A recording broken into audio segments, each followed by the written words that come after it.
Sí. Va. Comenzamos. Bienvenidos a todos ustedes. Los saludo con muchísimo gusto. Hoy es el último día de sesión de seminario de este año 2020, un año bastante complejo.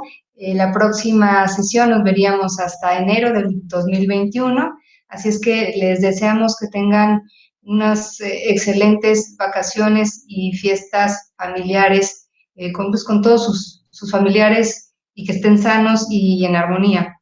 Pues para cerrar con broche de oro, como les decía, este complejísimo año, tengo el enorme gusto de presentar a la doctora Ingrid Vargas Huicochea.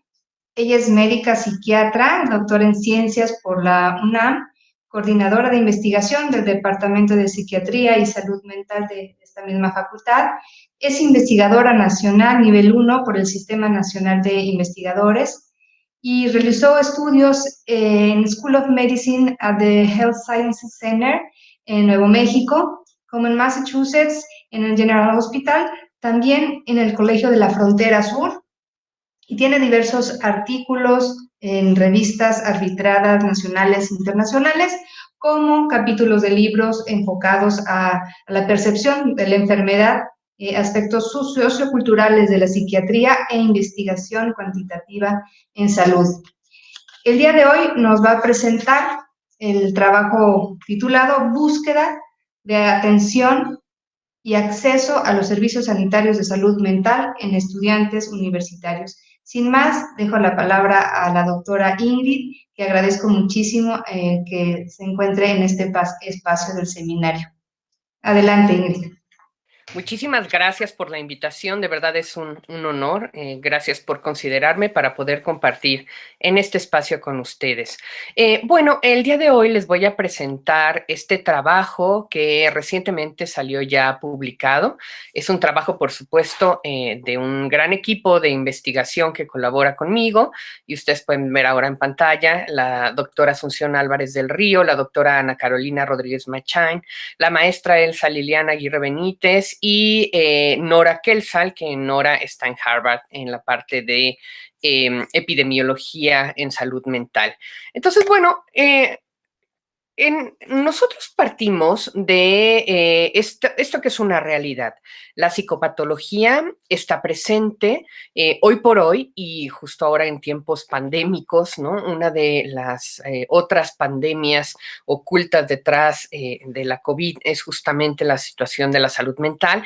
Pero no es nuevo. La verdad es que los problemas de salud mental se han postulado como un problema ya de salud pública desde hace un tiempo. En América Latina estimamos que alrededor de 400 millones de personas padecen algún trastorno de este tipo. Para México, los datos más recientes que se tienen pues son desafortunadamente de la Encuesta Nacional de Epidemiología Psiquiátrica que se corrió hace mucho tiempo. Nos hacen falta algunos datos actuales. Seguramente las cifras serían aún mayores. Pero bueno, aquel valioso estudio nos brindó información que hoy podemos mencionar, ¿no? Y sabemos que entre la población mexicana adulta se estima que casi el 30% de ellos han padecido o padecerán algún trastorno de salud mental a lo largo de la vida. Entre los principales, pues están, por supuesto, las fobias específicas, los trastornos de la conducta, problemas por dependencia al alcohol, fobia social y el trastorno depresivo mayor. Como ven, el espectro de los trastornos ansiosos figura aún, ¿no? De manera más prevalente que la propia depresión. Ahora, dentro de ello hay poblaciones más vulnerables por sus propias condiciones contextuales, pero también por la repercusión que la presencia de la psicopatología podría implicar. ¿Qué tipo de poblaciones? Bueno, podemos mencionar a los niños y adolescentes, poblaciones en condiciones de reclusión, los ancianos, las mujeres en edad reproductiva, específicamente alrededor de situaciones de embarazo y parto, ¿no? En fin, muchas otras poblaciones con características peculiares. En este sentido, los estudiantes universitarios son una población altamente vulnerable para generar trastornos de salud mental, en particular depresión y ansiedad, debido a el ritmo estresante que demanda el estar en una formación universitaria, ¿no? Esto si se le suma a la vulnerabilidad personal que algunos de ellos pudieran tener, pues bueno, finalmente puede derivar, ¿no?, en la presencia de estos trastornos, pero también de complicaciones importantes, como puede ser el consumo de sustancias, el bajo rendimiento académico y, por supuesto, el riesgo de conducta suicida. Ahora, algo desafortunado en todo esto es que, aunque esta población tiene altas prevalencias de trastornos mentales, buscan, en comparación con la población general, buscan mucho menos atención. Entonces, ese es un problema, ¿no? Porque a lo mejor si logran terminar la carrera, el posgrado o lo que estén realizando, pero seguramente lo van a hacer con un grado de sufrimiento importante, con un impacto en su funcionalidad fuerte.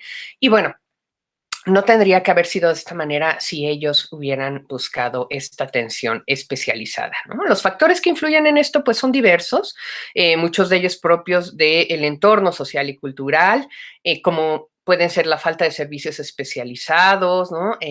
Y la propia situación del estigma, entre muchos otros que podríamos mencionar. Entonces, básicamente de ahí partimos para preguntarnos, bueno, ¿y qué papel juega entonces la percepción que puedan tener de la enfermedad en este proceso de búsqueda especializada para atender malestares de tipo mental? Nosotros elegimos el modelo de creencias en salud como el marco teórico para esta investigación. Este modelo, a grandes rasgos, pues básicamente intenta dejarnos ver qué es ¿cuál es la probabilidad de cambio del comportamiento, ¿no? En cuanto a una situación de salud, ¿no? Una situación de enfermedad como tal, ¿no? Obviamente la apuesta principal sería a cómo se puede desarrollar una conducta preventiva, una conducta de conservación de la salud, que son obviamente las conductas más difíciles de encontrar en el ser humano, ¿no? Porque tendemos a atender cuando el malestar ya está presente o cuando alguna complicación ya se presentó, pero difícilmente, ¿no? Buscamos cómo conservar la salud, cómo no perderla. En fin, bueno, el modelo propone, ¿no?, que para adoptar esta conducta en salud, pues hay una serie de elementos que pueden estar interviniendo. Hay factores modificadores donde encontramos los elementos del entorno, y por supuesto claves de acción, tanto internas, como podrían ser en este sentido, ¿no? Algunas características de los servicios de atención. Estos se suman a la percepción que tenga el individuo de susceptibilidad o de gravedad de la condición de enfermedad y, por supuesto, a la valoración que hace de los beneficios o las barreras con relación a la potencial conducta que está esperando tomar, ¿no? Esto se conjunta en algo que los autores del modelo mencionan como evaluación de las amenazas y a partir de esa evaluación yo voy y busco o realizo una conducta en especial, ¿no? Básicamente esta conducta, ¿no? Se puede traducir en que si hay mucha voluntad de actuar, o sea, considero que quiero hacerlo, ¿no?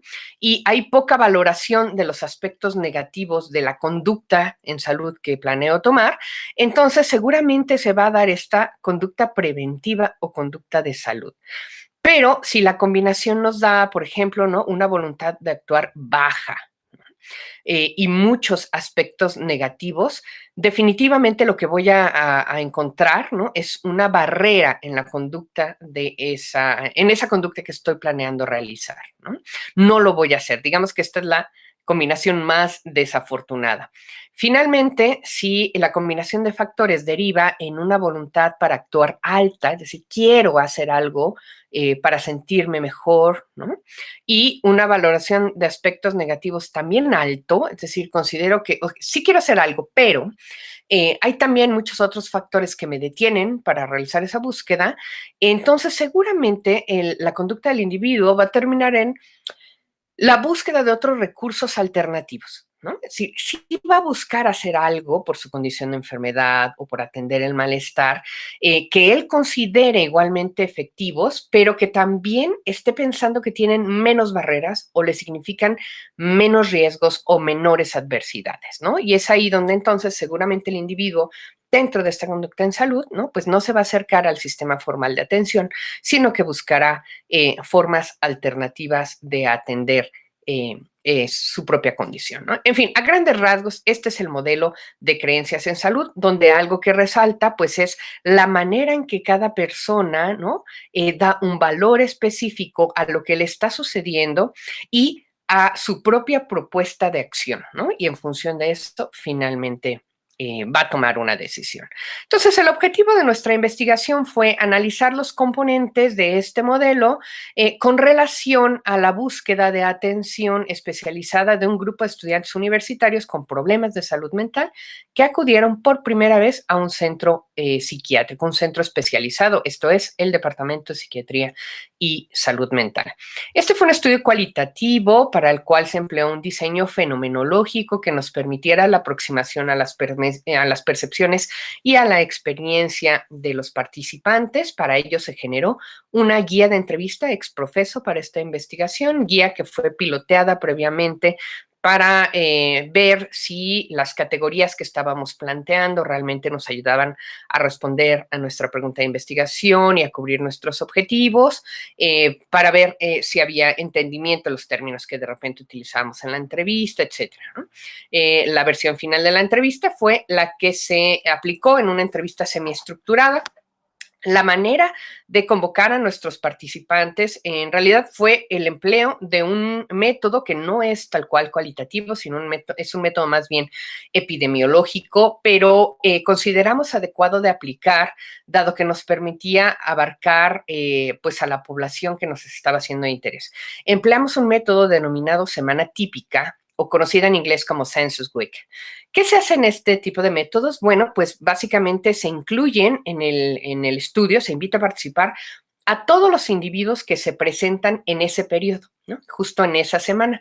Obviamente se busca que sea una semana típica, una semana en la que no haya días festivos o eventos extraordinarios que pudieran de alguna manera comprometer la colecta de información.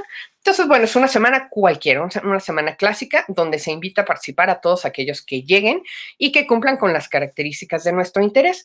En el caso de nosotros, pues se invitó a todos los estudiantes universitarios que estaban llegando a solicitar atención de primera vez a nuestro departamento tanto en el turno de la tarde como en el de la mañana. Se invitó de esta manera a 29 estudiantes, aceptaron participar 24 de ellos y estos son los datos que analizamos. Como ustedes saben, en muchas ocasiones, para la parte del número de participantes en investigación cualitativa, un elemento importante es la saturación de la información. Y bueno, en este caso logramos la saturación de la información realmente mucho antes de los 24 participantes, pero dado el método que se eligió para esta muestra en particular de estudio, pues bueno, incluimos a todos para el análisis. El método de análisis fue la propuesta de Queveil de categorización de significados y así fue como se agrupó para llevar a cabo el análisis. Este proyecto fue evaluado y autorizado, aceptado por las comisiones de investigación y ética de nuestra facultad.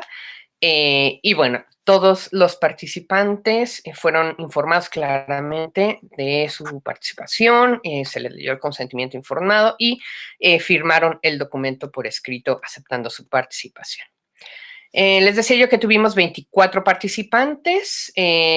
Aquí, perdón, hay un error, no son todos estudiantes de pregrado, la mayoría son de pregrado, pero veremos que también tenemos estudiantes de doctorado y tuvimos un estudiante de secundaria, porque recuerden que también damos atención, en este caso, a estudiantes, por ejemplo, de la prepa 2. Y tuvimos también una paciente de la especialidad de psiquiatría. Fueron 19 mujeres y 5 hombres con una edad promedio de 26.2 años y tuvimos realmente de muchas áreas de nuestra universidad. La mayor parte de los pacientes entrevistados fueron de medicina. Le siguen en frecuencia alumnos de derecho y después de trabajo social y odontología, ¿no? Del resto de las áreas, pues tuvimos un representante. En cuanto a los diagnósticos, que esto fue a posteriori, los diagnósticos, ¿no? Ya después pudimos tener esta información y bueno, es una información nada más para documentar el tipo de padecimientos que se estaban atendiendo. A estos participantes, eventualmente el diagnóstico que se les entregó fue el de depresión, ansiedad generalizada y síntomas depresivos adaptativos. Se hicieron una serie de categorías a priori, ¿no? Que fueron las que constituyeron la guía de entrevista, basadas principalmente en los objetivos específicos y en la propuesta del marco teórico elegido. Y en el análisis, por supuesto, hubo categorías emergentes y algunas otras que se fusionaron para terminar finalmente con 11 categorías de análisis, las cuales les presento en esta diapositiva. Las categorías fueron los significados de la enfermedad mental, las causas percibidas de la enfermedad mental en general, experiencia previa con situaciones o individuos que padecen enfermedad mental, y luego, con respecto del estado actual, la percepción del estado de este momento que lo llevó a la búsqueda de atención, la percepción de las causas de ese estado, la percepción de las reacciones del entorno, ¿no? De los otros, la percepción de susceptibilidad, la percepción de gravedad, la percepción alrededor de los tratamientos psiquiátricos, las expectativas del tratamiento y finalmente aquellas prácticas que habían llevado a cabo para tratar de atenuar su malestar, ¿no? Un poco explorando las trayectorias de atención, que en este sentido, y les adelanto un poco, ¿no? En realidad no fueron tan complejas, ¿no? Porque obviamente pues tenemos una población que son principalmente pacientes jóvenes, bastante funcionales. Entonces, en general, la búsqueda de atención, ¿no? Son trayectorias afortunadamente bastante menos complicadas que aquellos pacientes que vemos de repente en los hospitales psiquiátricos, ¿no? Entonces, básicamente todas ellas compuestas por elementos de autoatención tratando de dar mejoría al malestar, ¿no? Entonces, bueno, déjenles platico rápidamente, ¿no? Algunos de nuestros resultados. Se los voy a mencionar basándonos en las categorías que ahora les comenté. En la primera categoría, que tenía que ver con cómo los participantes están significando la enfermedad mental, pues bueno, nos encontramos que todos ellos coincidieron en que es una condición de gravedad, ¿no? O sea, una enfermedad mental es una situación grave donde la persona pierde el control sobre sí mismo y, por supuesto, tiene un impacto negativo en la manera en que están funcionando. Usualmente encontramos en los testimonios, ¿no? Términos como locura o esquizofrenia, utilizados a manera de sinónimo incluso para referirse a la enfermedad mental de manera general. De manera muy interesante, ¿no? Ellos hablaron de la depresión no necesariamente como una enfermedad mental, en realidad ellos hablaban de la depresión como depresión y puntualizaban que la depresión podría ser considerada una enfermedad mental sí y solo si encontraban de manera concomitante datos de gravedad, ¿no? Datos que les hicieran pensar, ¿no? Que el paciente ya no tenía control sobre sí mismo, ¿no? Y que podía incluso hacerse daño o hacerle daño a alguien más. De la mano de esto, vale decir, ¿no? Que todos ellos negaron tener características que les hicieran pensar que estuvieran padeciendo una enfermedad mental, ¿no? Entonces, la enfermedad mental se ve como algo grave y necesario de atender, pero lejano a su propia condición. Les presento uno de los testimonios, ¿no? Que en este sentido nos refleja esta situación. Esta participante nos mencionó: una enfermedad mental es la condición más grave, cuando pierdes lo que te hace humano. No creo que la depresión sea una enfermedad mental, porque todos tenemos derecho a vivirla como una emoción humana. Por supuesto, si quieres matarte o algo así, entonces sí, estás deprimido y enfermo, pero eso ya sería un extremo, ¿no? Creo que este testimonio refleja de manera muy clara lo que ahora les menciono en cuanto a esta categoría.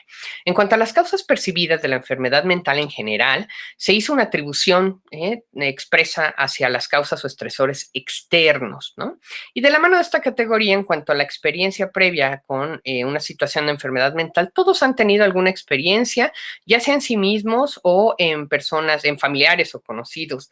Básicamente las experiencias estaban matizadas por condiciones de deterioro, de efectos secundarios de los tratamientos, una evolución tórpida, y el tipo de emociones que se generaban alrededor eran básicamente sorpresa, miedo y vergüenza, ¿no? De manera muy interesante, cuando la experiencia había sido en sí mismos, era como como cierta ambivalencia. Se quería reconocer que la vivieron, pero a la vez no, porque acababan cayendo en el mismo discurso que resaltaba, no, bueno, pero no, yo no he tenido una enfermedad mental, ¿no? Les presento este testimonio que ejemplifica lo que ahora les comento, ¿no? Esta participante, estudiante de medicina, mencionó, creo que hay muchas causas. No es solo una cuestión física, creo que hay una carta social y cultural muy fuerte que finalmente lleva a las personas a desarrollar una enfermedad mental, ¿no? Entonces, haciendo evidente que es lo externo lo que eventualmente genera la aparición de estas patologías. En cuanto a su estado actual, pues bueno, la mayor parte de ellos hacían referencia a sintomatología de tipo depresiva, ansiosa, alteraciones del patrón del sueño que no eran nuevas. La verdad es que prácticamente todos los discursos, ¿no? Mencionaban que estas manifestaciones las tenían años atrás, ¿no? ¿Qué fue lo que los detonó entonces a la búsqueda de atención? Una característica que prácticamente todos tenían: no poder hacer nada para resolver el problema. Una sensación de ya se me salió de control y por eso estoy aquí, ¿no? Pero de no haberla percibido, seguramente no hubieran hecho la búsqueda de manera intencionada. Cabe decir que ninguno de los participantes utilizaba nombres médicos para definir sus síntomas. Todos los malestares eran más bien descritos a partir de la vida cotidiana, ¿no? Eran como malestares del diario, un malestar que ya se había hecho muy acusado y molesto y por eso buscaban una atención, pero no como tal una condición médica. Eso es algo que resalta de manera reiterada, ¿no? En cuanto a la atribución de las causas de su propia condición, pues retomando la percepción de las causas generales, asimismo se hizo referencia a los aspectos externos. Aquí les dejo también un testimonio que ejemplifica esta participante de la carrera de Derecho. Mencionó, mi carácter ha cambiado mucho, me enojo por todo y cada vez tengo más problemas con la gente. No me siento bien con esto, no me gusta tener problemas en la escuela, en casa, con mis amigos, pero siento que no puedo controlarlo, ¿no? Entonces, este es un punto relevante que finalmente motiva la búsqueda de atención. En cuanto a la percepción de las reacciones del entorno, se encontró que los participantes mencionaron que la familia y amigos no entendían lo que ellos estaban sintiendo, pero que sí los percibían de alguna manera preocupados y hasta cierto punto tolerantes con las manifestaciones, ¿no? Pero no hubo percepción de entendimiento y mucho menos comprensión como tal de parte del entorno.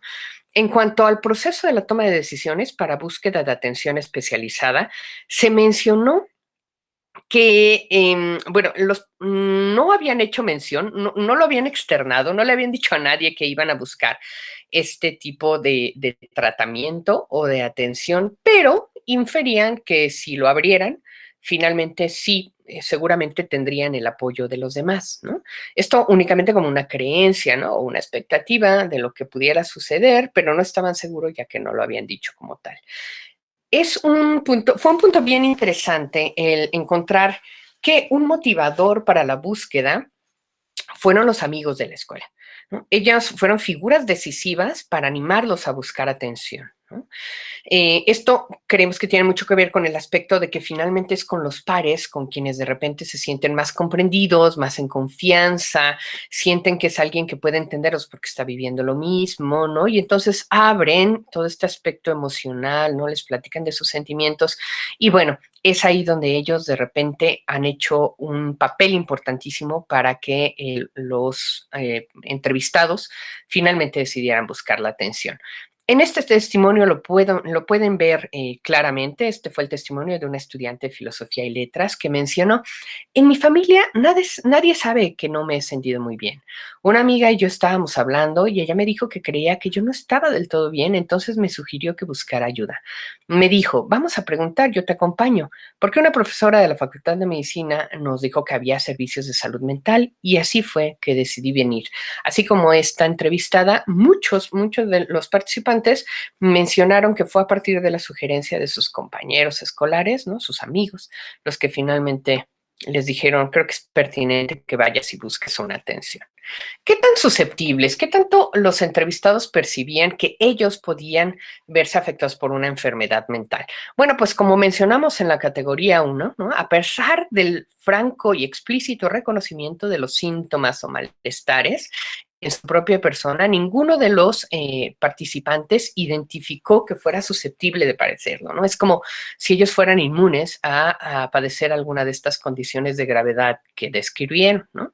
Y obviamente esta parte es interesantísima porque aunque hay un reconocimiento de la gravedad de la enfermedad mental, al no reconocerse ellos como poseedores de una enfermedad mental, pues tampoco hay un reconocimiento explícito de la gravedad de lo que están pasando, ¿no?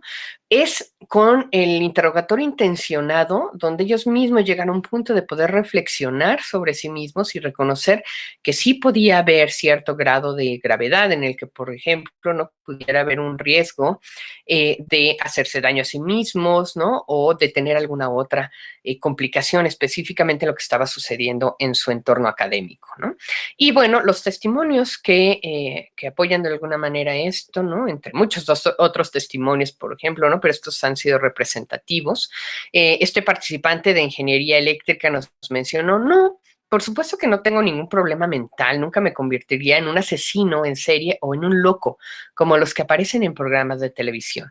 Tengo algo simple que no tiene nada que ver con estar loco, ¿no? En testimonio en el cual además vemos de manera muy evidente cómo los medios, ¿no? Han favorecido el estigma alrededor de los padecimientos mentales. Esta participante de odontología, ¿no? Mencionó, creo que ahora mismo lo que tengo es controlable, porque definitivamente no creo que tenga una enfermedad mental. Creo que son emociones que no sé controlar. Sí, claro, que tengo miedo de que si esto sigue creciendo en algún momento podría perderlo todo, mi familia, mi pareja, mi título, mis sueños, ¿no? Entonces, no creen que en algún momento les pueda dar, ¿no? O les puedan enfermar de alguna enfermedad psiquiátrica y, por supuesto, los síntomas actuales para ellos no son una enfermedad, entonces no son tan claramente graves, ¿no? ¿Cómo ven ellos la parte del tratamiento para este tipo de condiciones? Fue interesante que, bueno, como buenos estudiantes universitarios seguramente lo han leído y revisado, ¿no? Y entonces tienen una definición de texto de libro de lo que es la psiquiatría y la psicología. Sin embargo, ninguno de ellos pudo distinguir de manera clara entre los tipos de ayuda que pueden brindar uno u otro recurso.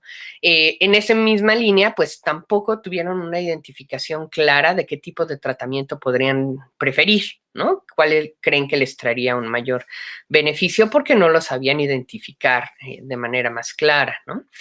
Con respecto a los medicamentos psiquiátricos, la mayoría dijeron que tomarían medicamentos de ser necesarios, ¿no? Se va a estar, perdón, la gran mayoría dijo que no tomaría estos medicamentos, ¿no? Se mostraron reticentes, ¿no? Y solamente 5 de ellos dijeron de manera abierta que sí podrían llegar a tomarlo, ¿no? Cuando hubiera una indicación muy específica. ¿Cuál era el argumento detrás de esto? Bueno, en general, ellos decían, retomaban la parte de las categorías previas, ¿no? Dado que no era una condición de gravedad, entonces no veían necesario tomarlos porque, bajo su percepción, aquella persona que consume un medicamento que tiene acción sobre la mente, pues es una persona que ya está en un estado casi de no vuelta atrás, ¿no? De gravedad extrema y con el temor de los efectos secundarios, en particular esta percepción generalizada del riesgo de adicción. Eh, un punto interesante fue la categoría 10, donde se exploraron las expectativas del tratamiento.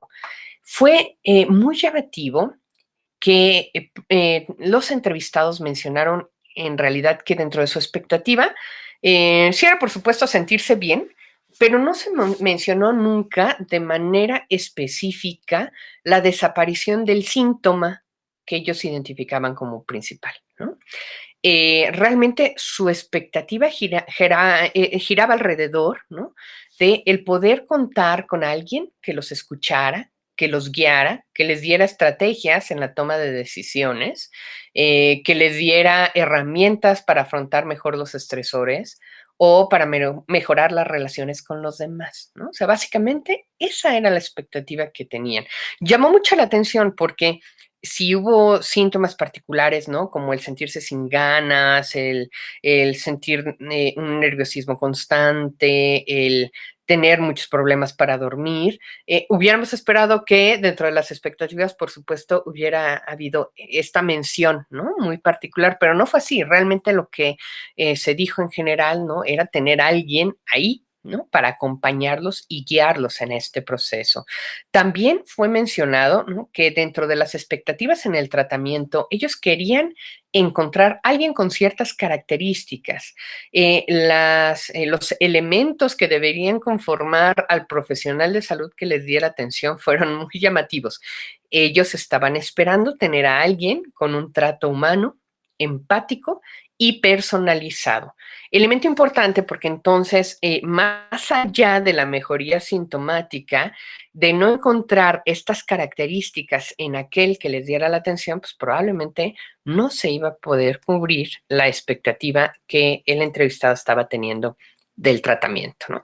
Bueno, la categoría 11 que ya les mencioné, ¿no? Que era con respecto a las prácticas hechas para mejorar el malestar. En realidad fueron prácticamente todos, ¿no? Prácticas de autoatención, ¿no? Desde hacer respiraciones, hacer a lo mejor un poquito de ejercicio, salir a estar en contacto con la naturaleza, platicar con alguna persona de su confianza, tomar un tecito. Y nada más, ¿no? Salvo el participante que estaba en un doctorado. Él sí tenía una trayectoria mucho más compleja y más que formas alternativas de atención, estaba empleando formas complementarias, ya que en su momento ha tenido manejo psiquiátrico de manera particular, está en terapia también psicológica y hace uso de una infinidad de recursos, tanto de autoatención como de formas diferentes de la medicina occidental, ¿no? Como la Ayurveda y otro tipo de recursos. Realmente él fue el único que tuvo una trayectoria un poquito más compleja, los demás solo recurrieron a prácticas de autoatención. Y bueno, ¿qué fue lo que encontramos con todo esto? ¿No? Nosotros encontramos que el modelo de creencias en salud analiza aspectos sociodemográficos, ¿no? Aspectos como modificadores de la percepción de amenaza o de hacia un determinado fenómeno de enfermedad. En esta línea, pues estos aspectos influyen en la conducta preventiva o de atención de una determinada patología. La muestra que tuvimos en esta investigación fue un grupo relativamente homogéneo, por lo que se encontraron expresiones uniformes de los entrevistados en cuanto a la percepción de la enfermedad y la búsqueda de atención.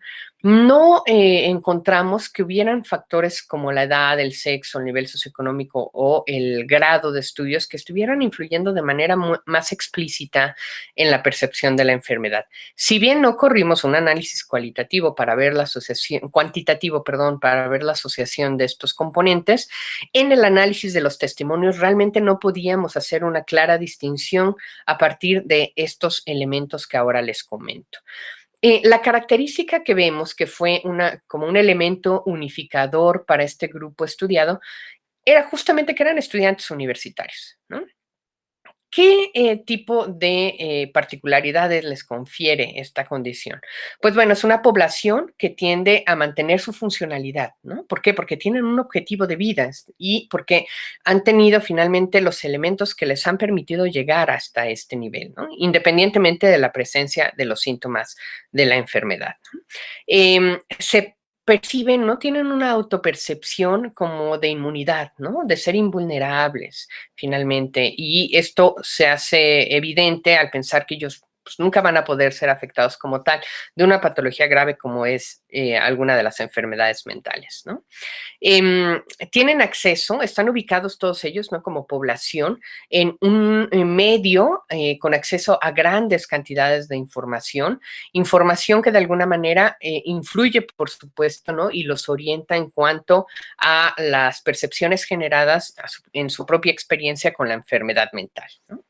Siguiendo el modelo de creencias en salud, pues bueno, los determinantes del comportamiento en salud son estas creencias sobre la importancia o gravedad de un determinado problema de enfermedad en particular, la percepción de qué tan vulnerables son a ese problema y la convicción de que la acción que van a emprender, ¿no? Realmente les va a traer mucho más beneficios que costos en lo personal, ¿no? En este sentido, pues destaca cómo tanto el concepto de la susceptibilidad, es decir, de la vulnerabilidad, como la percepción de gravedad, fueron componentes en los que no hubo una evidente identificación por parte de los entrevistados, ¿no? Sino que más bien fueron elementos que se disociaron con una percepción de gravedad en general de la psicopatología. Por un lado, todos ellos coincidían en que la enfermedad mental era grave, ¿no? Y que era una condición que requería de tratamientos específicos, utilizando incluso términos como locura o esquizofrenia, haciendo mención de esta condición de gravedad. Pero por otro, no consideraron patologías o trastornos de alta prevalencia como la depresión, ¿no? Dentro de este rubro de enfermedad mental, dado que, como ellos mencionaron, la depresión era una psicopatología, sí y solo sí tenía estos tintes de gravedad, ¿no? Entonces hubo un claro divorcio en este discurso, ¿no? Entre la percepción de gravedad de la enfermedad mental y la concepción de una susceptibilidad, ¿no? La concepción de que en ellos mismos podía presentarse. Esta separación creemos que corrobora la visión que con esta autopercepción de invulnerabilidad, el conocimiento del riesgo no necesariamente determina un comportamiento de salud que permitiría una precoz y adecuada atención de una condición psicopatológica en esta población en particular.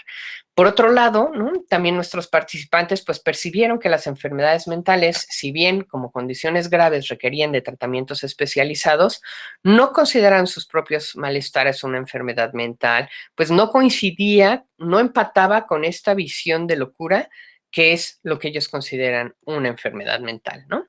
Si nosotros aterrizamos algo de estos hallazgos al esquema del modelo de creencias en salud, ¿no?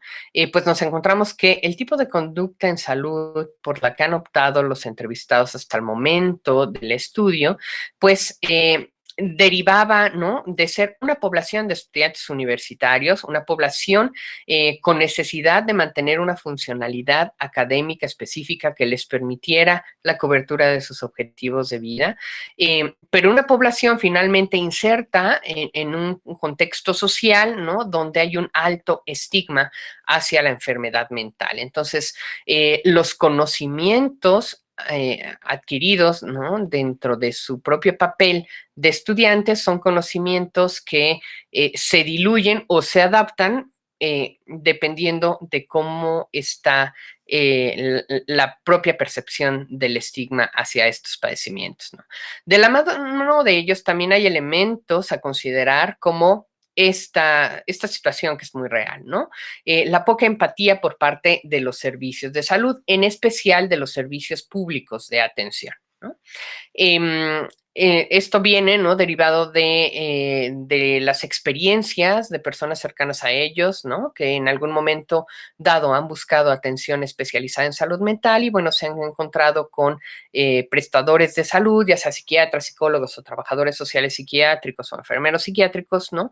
Que no se interesan por el individuo, sino se interesan expresamente por la enfermedad y entonces ellos sienten una intervención completamente deshumanizada, ¿no? Poco empática e indiferente y entonces es el temor que ellos tienen también tras la generación, ¿no? De esta idea incipiente de buscar atención. Sumado a ello, pues bueno, lo que ya enfatizábamos hace un momento y que creemos que es como uno de los hallazgos más relevantes, ¿no? La enfermedad mental sí se considera grave, pero ellos se consideran poco susceptibles de padecerla, ¿no? ¿Qué pasa con ello? Pues bueno, en el balance, beneficios y barreras de la conducta que se planea echar a andar, pues realmente los beneficios son pocos en comparación a las barreras percibidas, ¿no? Como beneficio, pues ellos infieren que puede haber un buen apoyo por parte del entorno, pero también perciben, ¿no? Que al hacerlo manifiesto, pues se van a hacer evidentes las situaciones estigmatizantes, además acaban, ¿no? Acaban ellos autoconvenciéndose de que pues igual y no es tan grave lo que tienen y entonces no necesitarían buscar una atención en particular, ¿no? Además, les da temor lo que decíamos ahorita, ¿no? ¿Qué tal que entonces me enfrento a alguien que realmente no se interesa en mí, que solamente quiere enchocharme, ¿no? Como decían algunos de los testimonios de nuestros participantes. De alguna manera, también la normalización de la sintomatología o de los malestares emocionales al estudiar una carrera, ¿no? De repente se piensa que hay que sufrirlo y hay que sentirse mal y hay que no poder dormir y estar ansioso y entonces eso te califica como un estudiante comprometido, cuando realmente nada de esto tendría que estar sucediendo y ellos tendrían que poder disfrutar el proceso y no necesariamente sufrirlo, ¿no? Pero es parte, ¿no? De esta normalización de alguna manera de la sintomatología o de los malestares emocionales en personal o en población universitaria. Y finalmente, por supuesto, ¿no? Como una barrera más percibida con esta conducta potencial de búsqueda de atención, ¿no? Pues la percepción de una no resolución a su demanda, ¿no?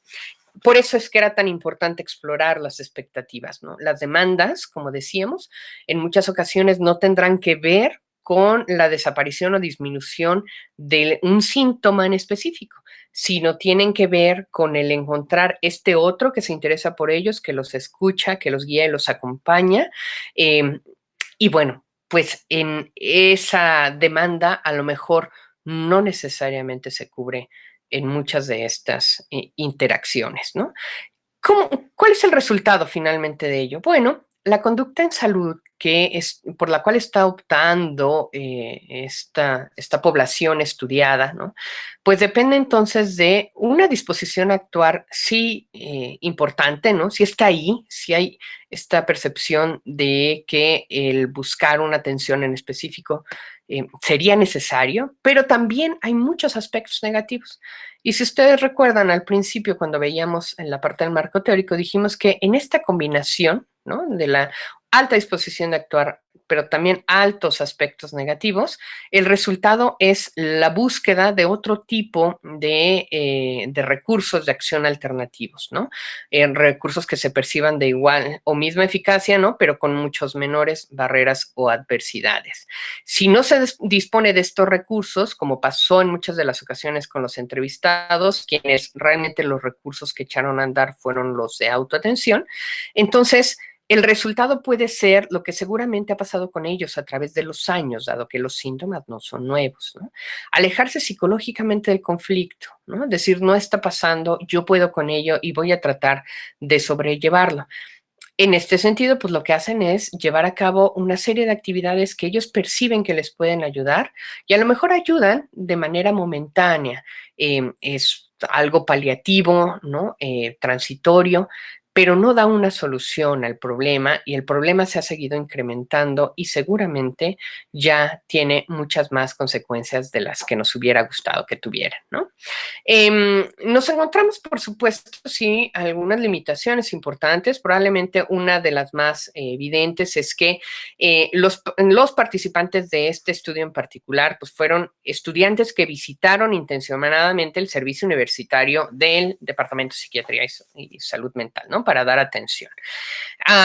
Pero no fue posible buscar de manera intencionada una población mayor de estudiantes, ¿no? Con trayectorias de atención mucho más complejas que nos permitieran comprender mejor el papel de las formas alternativas y complementarias de atención en estos procesos de enfermedad mental. Esto pues hubiera roto un poco, ¿no? Con la propuesta de la convocatoria de nuestros participantes, por eso es que únicamente nos quedamos con aquellos que llegaron, pero seguramente hay estudiantes universitarios con formas más complejas y tratamientos también más complejos en su propio historial, ¿no?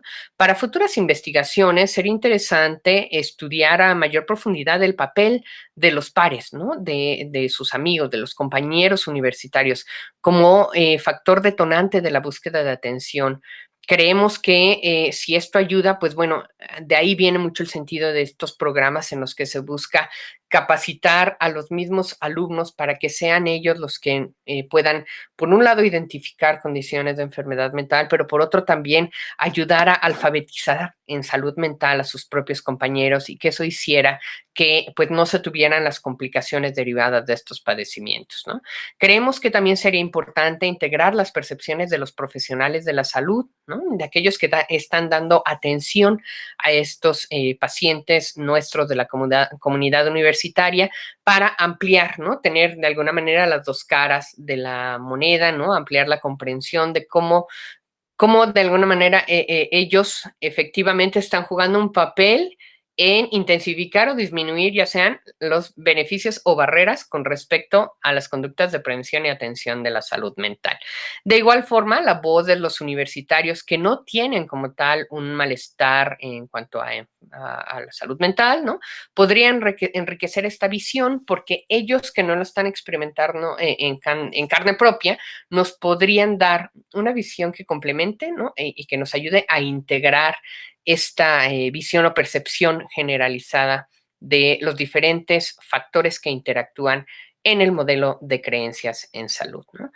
Bueno, esta investigación está ya publicada, este año salió, aquí está el artículo.